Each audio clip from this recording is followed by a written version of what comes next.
My aunt will be down presently, Mr. Nuttall. In the meantime, you must try and put up with me.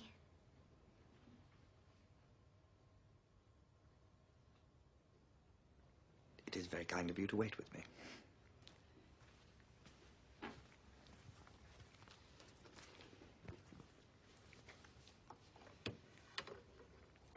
Your aunt, Mrs. Sappleton. I'm looking forward to meeting her, I'm sure. Do you know many of the people around here? Hardly a soul, I'm afraid. My sister stayed at the rectory 4 years ago, and she's given me some letters of introduction. Oh. Oh? Then you know practically nothing about my aunt? I know her name and address.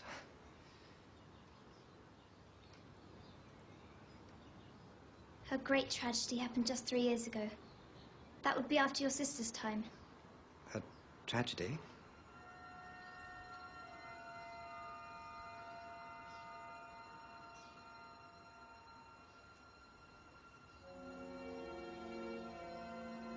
You may wonder why we keep these French doors open on such a cold afternoon. It is quite warm for the time of year.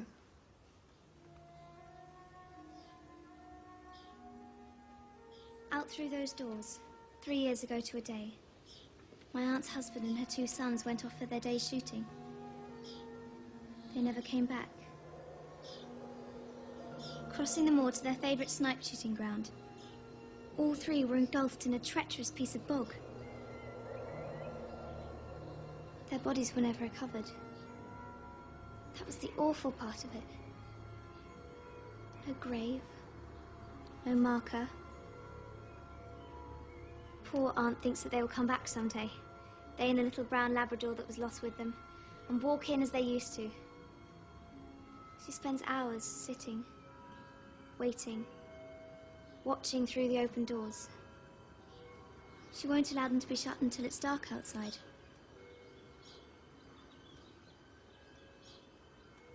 Oh, I'm sorry. Do sit down, Mr. Nuttall.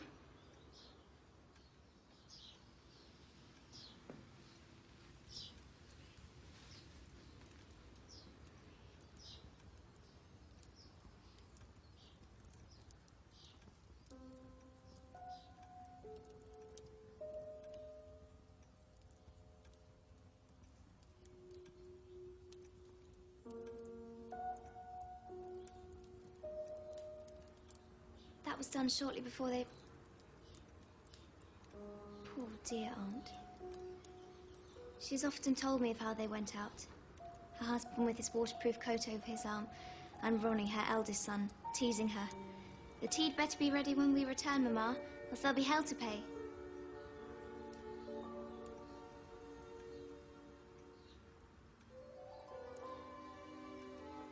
Do you know? Sometimes, on still, quiet evenings like this, I almost get a feeling that they will all just walk in through those doors.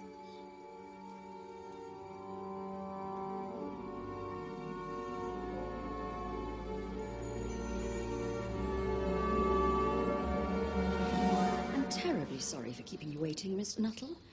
I hope Vera has been amusing you. She has been very interesting. Oh, I hope you don't mind the French doors.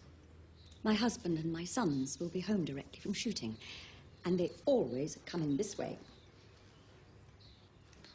Well, they've been out for snipe in the marshes today, so they'll make a fine mess of my carpets. Typical of you menfolk, isn't it?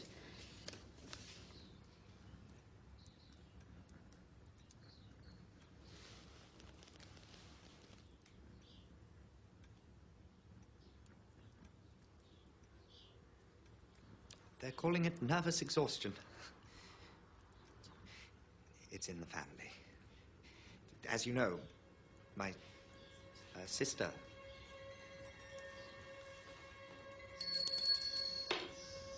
Is the tea ready? Make sure it is. I seem to remember your sister. Yes. sweet lady. Yes, your sort don't come down so much anymore.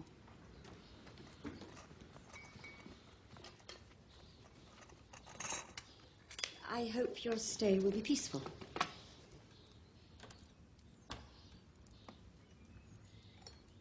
Are you a shooting man, Mr. Nuttall? Milk?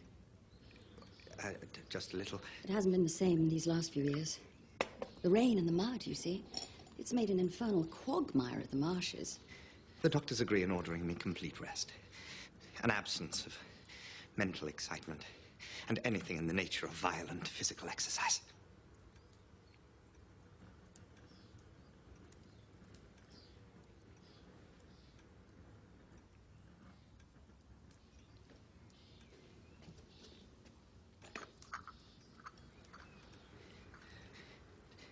On the subject of diet, though, they are not in such agreement. No.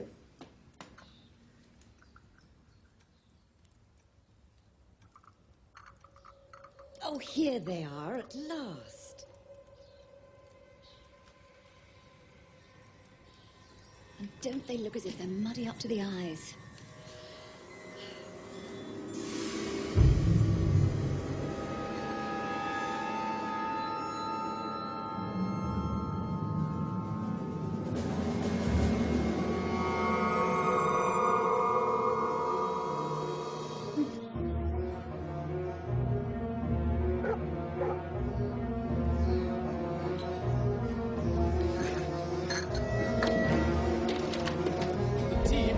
Ready, Mama.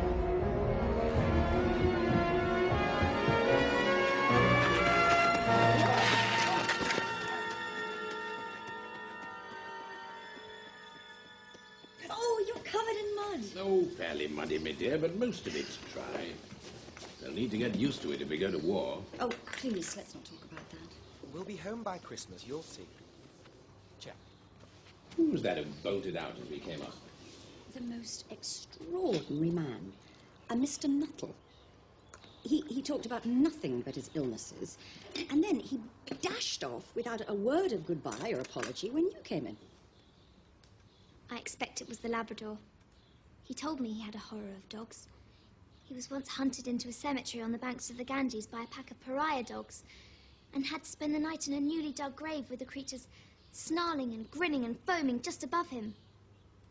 Enough to make anyone lose their nerve, I dare say.